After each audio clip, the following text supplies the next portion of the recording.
ఈరోజు మేము మా కాంపౌండ్ దగ్గర గార్డెన్ అంతా క్లీన్ చేసాము.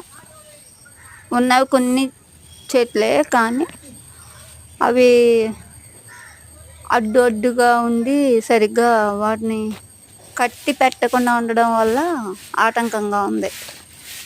అది కాకుండా దొండపాదు దానంతట అదే వచ్చిందనమాట, పెద్దది.